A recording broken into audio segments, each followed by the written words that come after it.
नमस्कार, मेरा नाम है सुनैना कश्यप और आप देख रही हैं KH लाइव हिमाचल। हिमाचल में धमाकों की गूंज दिल्ली तक सुनाई देगी।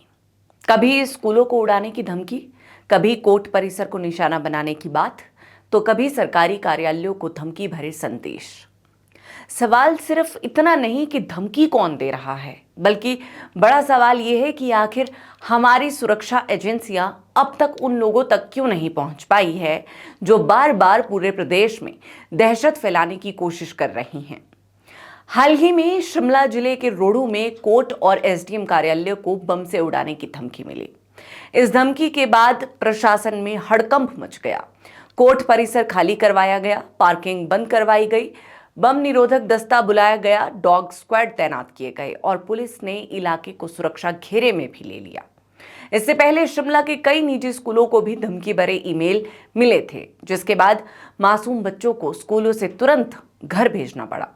अभिभावकों के मन में डर बैठ गया कि आखिर प्रदेश में हो क्या रहा है। इस बार धमकी भरे पोस्टर में सबसे ऊपर लिखा है तकरीर, फिर आगे लिखा है इताले मुबारक का वक्त करीब है, आतिशबाजी से जश्न इबादत तामील होगी। इंशाअल्लाह बुधवार को रोहडू कोर्ट और SDM कोर्ट में बम धमाके की गूंज दिल्ली तक सुनाई देगी। अल्लाह का एक नेक मुजाहिर। लक्कड़ बाजार के पास ये धमकी भरा पोस्टर लगाया गया था, जिस पर लिखा गया था कि धमाके की गूंज दिल्ली तक सुनाई देगी। सबसे चिंताजनक बात यह है कि धमकियों का तरीका लगातार बदल रहा है। पहले ईमेल के जरिए धमकियां दी जाती थी, अब खुलेआम पोस्टर लगाकर सरकारी संस्थानों को उड़ाने की धमकी दी जा रही है। यानी धमकी देने वाले लोग ये दिखाने की कोशिश कर रहे हैं कि वो सुरक्षा व्यवस्था को भी चुनौती दे सकते हैं। अब सवाल उठता है कि आखिर सुरक्षा एजेंसियां क्या कर रही है। एक दो नहीं बल्कि ऐसी लगातार कई घटनाएं सामने आ चुकी हैं। तो अब तक किसी बड़े आरोपी, गिरोह या मास्टरमाइंड का खुलासा क्यों नहीं हुआ? क्या हमारी साइबर जांच इतनी कमजोर है?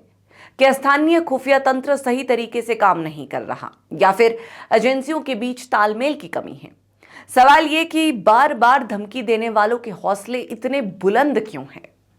हालांकि पुलिस हर घटना के बाद कहती है कि जांच जारी है, संदिग्धों से पूछताछ हो रही है, लेकिन हर घटना के बाद अक्सर एक बात जरूर कही जाती है कि ये किसी शरारती तत्व की हरकत हो सकती है। आज सुबह जिला शिमला पुलिस को एक सूचना प्राप्त हुई कि भराड़ी इलाके में एक अज्ञात पोस्टर लगा है, जिसमें रोहडू स्थित अदालत परिसर और SDM ऑफिस में बम विस्फोट करने की धमकी दी गई है। ये सूचना मिलते ही पुलिस ने इसको सीरियसली लिया और त्वरित अपनी कार्रवाई शुरू की। जो हमारे मानक सुरक्षा प्रोटोकॉल हैं, उसके आधार पर पुलिस ने तब की तब उसी मूवमेंट पे कार्रवाई अपनी शुरू कर दी है। रोहडू पुलिस के द्वारा जो अदालत परिसर है और जो SDM कार्यालय है, दोनों को खाली कराया गया। उनमें एक सर्च अभियान तभी शुरू कर दिया गया। बॉम्ब डिस्पोजल स्क्वाड के द्वारा भी पूरे इलाके की तलाशी थरली की गई है। इसके अलावा वहां पे पुलिस बल की तैनाती की गई है। परिसर कार्यालय के बाहर जो सड़क जा रही है, वहां पे लोगों के मूवमेंट को भी कुछ समय के लिए नियंत्रित किया गया है। अभी तक इस जांच के आधार पर ऐसी कोई भी संदिग्ध वस्तु सामने नहीं आई है। तो आमजन से पुलिस की यही अपील है कि आपको घबराने की कोई जरूरत नहीं है। इलाके में आप शांति बनाए रखिए और इस तरीके की अफवाहों पर ध्यान देने की जरूरत नहीं है। बाकी पुलिस द्वारा स्थिति को पूरी तरीके से नियंत्रण में लिया जा चुका है। इसके साथ ही पुलिस थाना सदर शिमला में इस मामले से संबंधित एक FIR रजिस्टर की गई है और FIR में हर पहलू से जांच जारी है।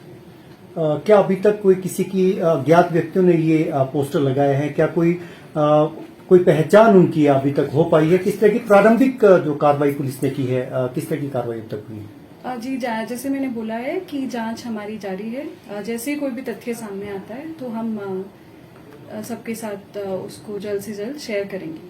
CCTV फुटेज वगैरह कुछ खंगाली जा रही है? जी, हर तरीके से जांच की जा रही है। CCTV फुटेज इस इलाके में वहाँ पे जो भी रोड्स जा रहे हैं, वहाँ की सारी सीसीटीवी फुटेजेस को हम खंगाल रहे हैं। जो भी व्हीकल का वहाँ पे मूवमेंट हुआ है, हर पहलू पे तकनीकी तौर पे जांच की जा रही है पुलिस के द्वारा। चलिए मान लिया जाए कि ये शरारती तत्वों का काम है, लेकिन फिर सवाल ये कि आखिर उन शरारती तत्वों को पकड़कर सामने क्यों नहीं लाया जाता।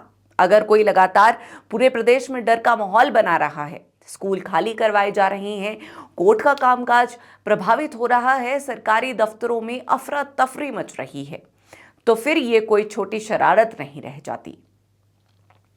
ऐसे में लोगों को पहचानना और कानून के सामने लाना बेहद जरूरी है, ताकि भविष्य में कोई और इस तरह प्रदेश की शांति से खिलवाड़ करने की हिम्मत ना कर सके। सुरक्षा विशेषज्ञों का मानना है कि आज के समय में धमकी देने वाले लोग फर्जी ईमेल, वीपीएन, डार्क वेब और अस्थायी मोबाइल नंबरों का इस्तेमाल करते हैं, जिससे उन्हें ट्रैक करना मुश्किल हो जाता है। लेकिन यह भी सच है कि आधुनिक तकनीक और साइबर इंटेलिजेंस के जरिए ऐसे लोगों तक पहुंचना नामुमकिन भी नहीं है। देश की कई ऐसी एजेंसियां बड़े बड़े साइबर अपराधियों को पकड़ चुकी है। इसीलिए अगर लगातार धमकियां आ रही है और फिर भी कोई ठोस कार्रवाई नजर नहीं आती, तो लोगों के मन में सवाल उठना स्वाभाविक है। आखिर में सबसे बड़ा सवाल फिर वही, अगर बार बार धमकियां मिल रही है तो आखिर धमकी देने वाले लोग कौन हैं? वो प्रदेश को डराने की कोशिश क्यों कर रही हैं और सुरक्षा एजेंसियां अब तक उन्हें पकड़ क्यों नहीं पाई है? अगर बार बार धमकियां मिल रही है तो आखिर धमकी देने वाले लोग कौन हैं? वो प्रदेश को डराने की कोशिश क्यों कर रही हैं? इन सवालों पर आप सभी की क्या राय है, हमें कमेंट सेक्शन में ज़रूर बताएं और हमारे चैनल को सब्सक्राइब करना ना भूलें।